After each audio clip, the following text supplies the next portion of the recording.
Hello everyone, welcome to soul of chemistry. My dear friends, आज हम discussion करेंगे कि रेट ऑफ रिएक्शन जो एक्चुअली हम अब तक डिफरेंशियल फॉर्म में लिखते थे उसको कैसे इंटीग्रेटेड फॉर्म में लिखें। जिस टाइप का रिएक्शन आज हम लेंगे वो है zero order reaction. My dear friends, आपको पता है ऑर्डर ऑफ रिएक्शन क्या है। माय डियर फ्रेंड्स, उधर से अब हम first order reaction, zero order reaction, second order reaction, fractional order reaction समझने में हमको कोई दिक्कत नहीं होगा। चलिए माय डियर फ्रेंड्स, एक एग्जांपल लेते हैं। अगर हम अमोनिया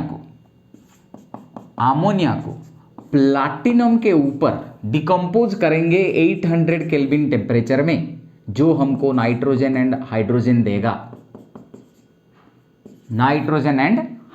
देगा। इस प्रकार का रिएक्शन एक जीरो ऑर्डर रिएक्शन होता है। क्यों कि जीरो ऑर्डर रिएक्शन होता है ये, अगर मेरे लिए एक जनरल रिएक्शन है ए गिविंग प्रोडक्ट एंड मेरे लिए रेट इक्वेशन है R = Ka⁴, यानी ए का कुछ भी पावर के ऊपर रेट डिपेंड नहीं करता है, इसीलिए this rate is independent of the initial concentration. So zero order reaction होता क्या है? जीरो ऑर्डर रिएक्शन होता क्या है? Rate is independent of the concentration of reactant और इनिशियल कंसंट्रेशन ऑफ रिएक्टेंट का कितना क्योंकि हमको पता है कि जैसे हम factors affecting rate of reaction पढ़ रहे थे, तब ये क्या बोल रहा था कि जितना ज़्यादा कंसंट्रेशन होगा उतना कोलिजन होगा, उतना ज़्यादा बॉन्ड ब्रेक होगा, उतना रेट ऑफ रिएक्शन होगा। यानी rate of reaction was directly proportional to the concentration of the reactant. लेकिन इस टाइप का रिएक्शन में रिएक्टेंट का कंसंट्रेशन जितने भी ज़्यादा हो, रेट लेकिन एक कांस्टेंट होता है। यानी अगर इधर हम रेट लेंगे, इधर कंसंट्रेशन ऑफ रिएक्टेंट लेंगे, तो जितने भी ज़्यादा आप कंसंट्रेशन ले लीजिए, आपका रेट लेकिन वही सेम ही रहता है, यानी कांस्टेंट रहता है। Rate is independent of the concentration. आप कंसंट्रेशन बढ़ा रहे हैं लेकिन रेट इज फिक्स्ड। इस टाइप का रिएक्शन को हम इस इक्वेशन के साथ लिखते हैं, यानी rate is definitely a constant, क्योंकि A⁴ is equal to 1, so it is K, यानी rate is constant whatever may be the concentration of reactant. Okay, so my dear friends, अभी क्या करेंगे कि A⁴ है, यानी जीरो ऑर्डर रिएक्शन हमको पता है the sum total of the exponent of the concentration term in a rate equation is called order of the reaction. So it is now very clear.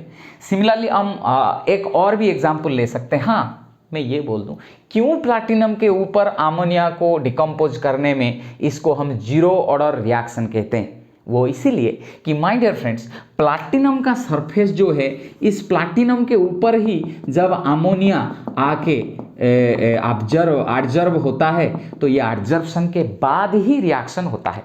आप कितने भी अमोनिया ले लीजिए, लेकिन उतना ही अमोनिया रिएक्ट करेगा जितना अमोनिया बस इस प्लैटिनम के सरफेस के ऊपर लग सकता है। प्लैटिनम के सरफेस के ऊपर जिस अमोनिया लगता नहीं है वो डिकम्पोज नहीं करता है। यानी प्लैटिनम का जो सरफेस है, प्लैटिनम कैटालिस्ट जो आप ले रहे हैं, उसका सरफेस फिक्स है, उसका सरफेस एरिया फिक्स है। अगर सरफेस एरिया फिक्स है तो रेट ऑफ रिएक्शन भी फिक्स है। हमको पता था कि rate of reaction is directly proportional to surface area, लेकिन सरफेस एरिया अगर फिक्स है तो रेट ऑफ रिएक्शन भी फिक्स है। यानी जिस कैटालिस्ट को यूज करके हम इसको डिकम्पोज करा रहे हैं वो इसके ऊपर आके ही डिकम्पोज होता है, इसका सरफेस एरिया फिक्स है। इसीलिए fixed number of ammonia molecule can only be adsorbed on the surface of the platinum catalyst, so that a fixed number का अमोनिया खाली इसके ऊपर आके रह सकते हैं। जितना ज़्यादा अमोनिया देने से कोई फायदा भी नहीं होगा, बस कुछ कुछ कुछ definite number of ammonia he product में कन्वर्ट होंगे, इसीलिए जितने ज़्यादा कंसंट्रेशन ऑफ अमोनिया होने से भी रेट ऑफ रिएक्शन बढ़ता नहीं है, वो खाली बस इस सरफेस के ऊपर जितने अमोनिया लगे हुए हैं वो ही देते हैं प्रोडक्ट, इसीलिए कंसंट्रेशन के ऊपर रेट ऑफ रिएक्शन डिपेंड नहीं करता। तो ये जीरो ऑर्डर रिएक्शन बन गया। ठीक उसी तरह अगर हाइड्रोजन एंड क्लोरीन को अगर हम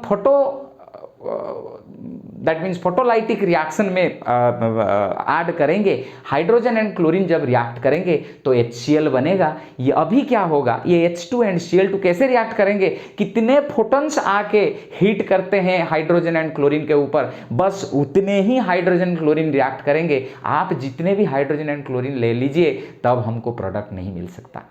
बस इसी तरह कैटालिस्ट के ऊपर रिएक्शन होता है या फिर हमारा कुछ फोटोकेमिकल रिएक्शन होता है, ये दोनों टाइप का रिएक्शन डेफिनेटली आपके लिए क्या बनेगा my dear friends, zero order reaction.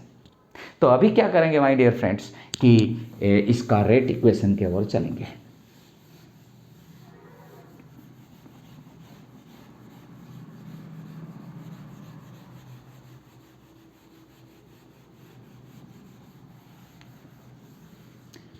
हम एक जनरल रिएक्शन लेंगे, कंसीडर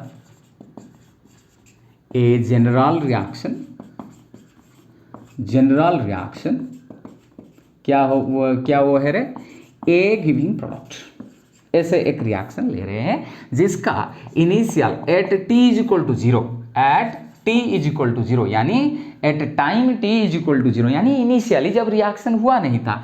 कंसीडर करते हैं कि ये जो initial concentration of the reactant वो था कितना, वो A मोल पर लीटर, कितना था रे, A मोल पर लीटर।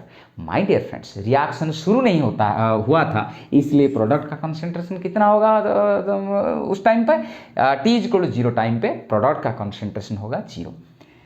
कुछ टाइम के बाद 5 मिनट 10 मिनट 5 सेकंड 10 सेकंड कुछ भी टाइम के बाद हम ये लिखेंगे एट एनी टाइम टी और after time T, after my dear friends after time T time के बाद, हाँ कंसीडर करते हैं कि A मोल से X मोल डिकम्पोज हो गया, किसका, रिएक्टेंट का, तो ये X मोल किधर जाएगा, प्रोडक्ट में कन्वर्ट हो जाएगा। तो प्रोडक्ट का कंसंट्रेशन कितना होगा, X मोल पर लीटर।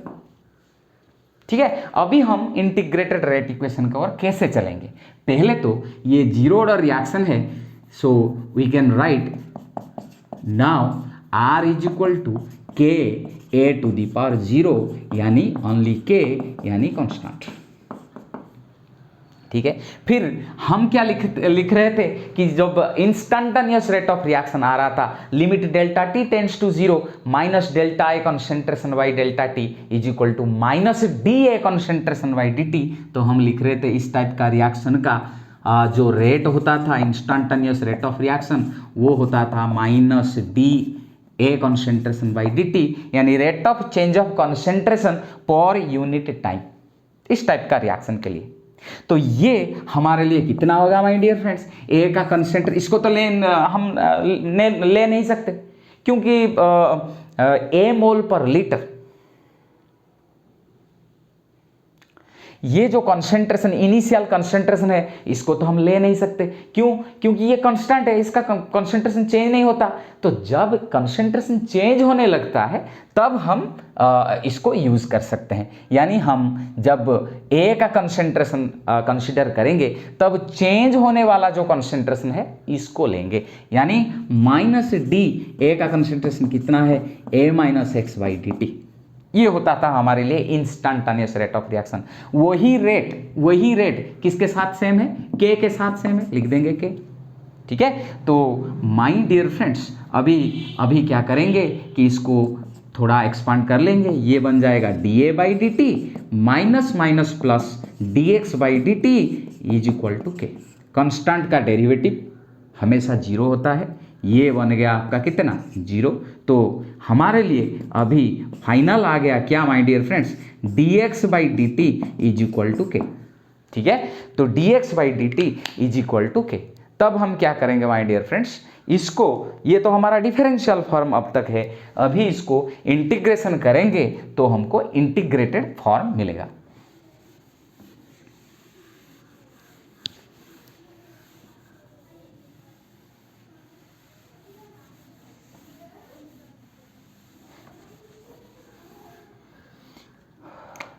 तो ये अगर इक्वेशन 1 है, हम लिखेंगे integrating equation 1 on both sides my dear friends. हमारा है तब का कितना, हम लिखेंगे dx बाई dt है k, ये dt को इधर ले आएंगे तो dx is equal to k dt। ठीक है, अभी इसको इंटीग्रेशन करते हैं। ठीक है, अभी लिमिट लेंगे, ये है initial concentration of product 0, final concentration of product x।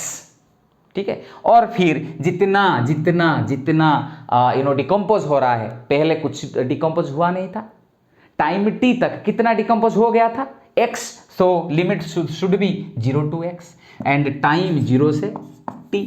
And my dear friends अभी क्या बनेगा माय डियर फ्रेंड्स, dx का इंटीग्रेशन x है, लिमिट लेंगे 0 to x, k कांस्टेंट है बाहर आ जाएगा, dt का इंटीग्रेशन है t, तो लिमिट पुट करेंगे 0 to t, यानी माय डियर फ्रेंड्स क्या मिल रहा है, इधर x माइनस 0, इधर k into T minus 0, so x is equal to K T. ये होता है इंटीग्रेटेड रेट इक्वेशन। क्या होता है रे, इंटीग्रेटेड रेट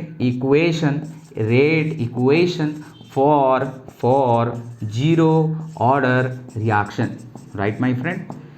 तो अभी x is equal to K T बन गया हमारे लिए क्या रे, integrated rate equation for zero order reaction.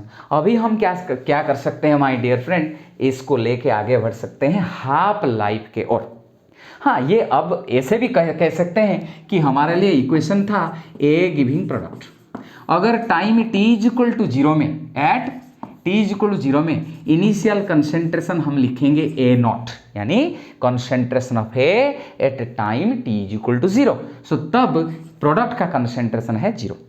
अभी एट एनी टाइम t और आफ्टर टाइम t अगर हम लिखेंगे आफ्टर टाइम t कोई भी टाइम के बाद 5 मिनट 7 मिनट के बाद, अगर इस कंसेंट्रेशन को हम लिखते हैं concentration of A at time T यानी ए टी, तब था इतना, आफ्टर टाइम टी के बाद हो गया इतना।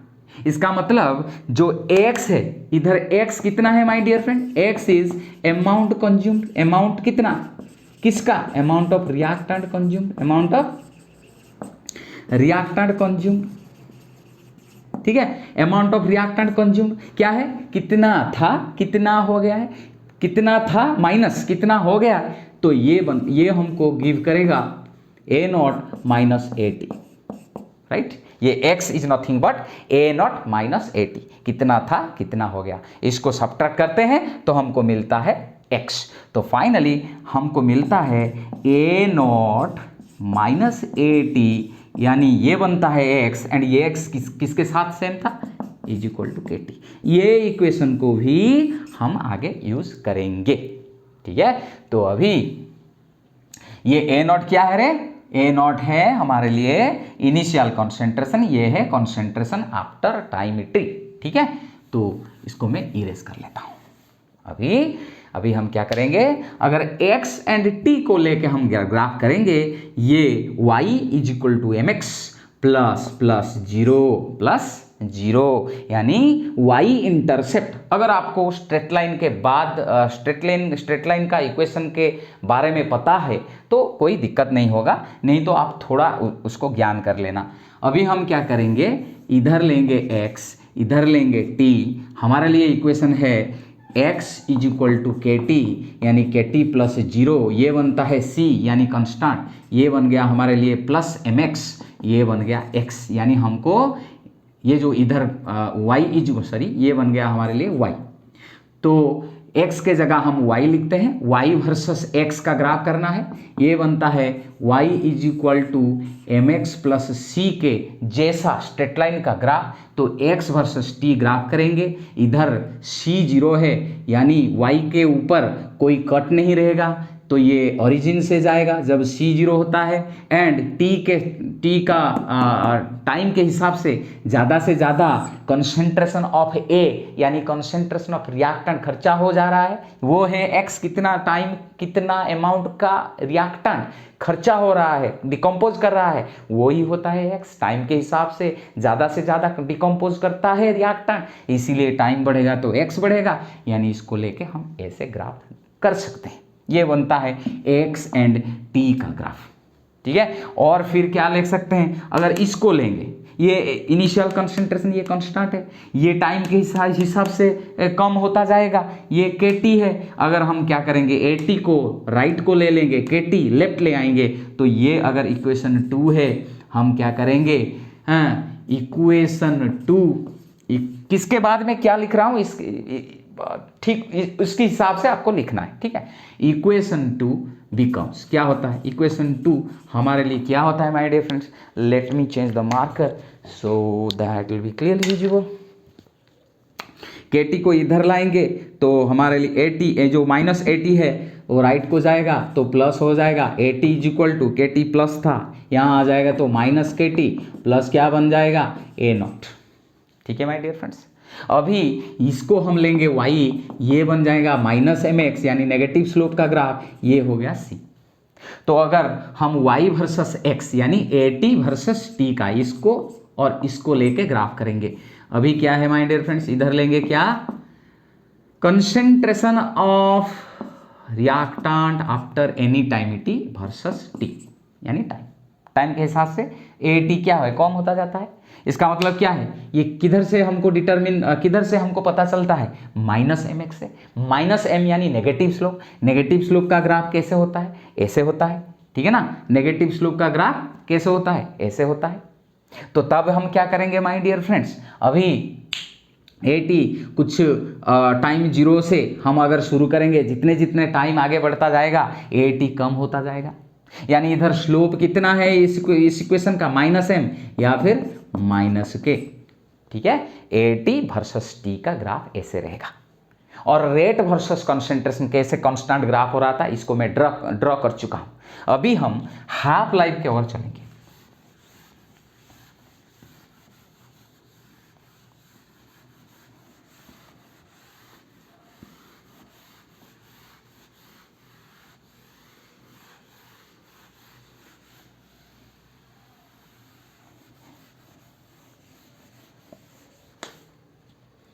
हाफ लाइफ क्या है, इसको जीरो रिएक्शन में कैसे पुट करेंगे, जिसको हम सिंबल देते हैं T हाफ और T 0.5 और T 50%, कुछ भी लिख सकते हैं। क्या है, टाइम इन विच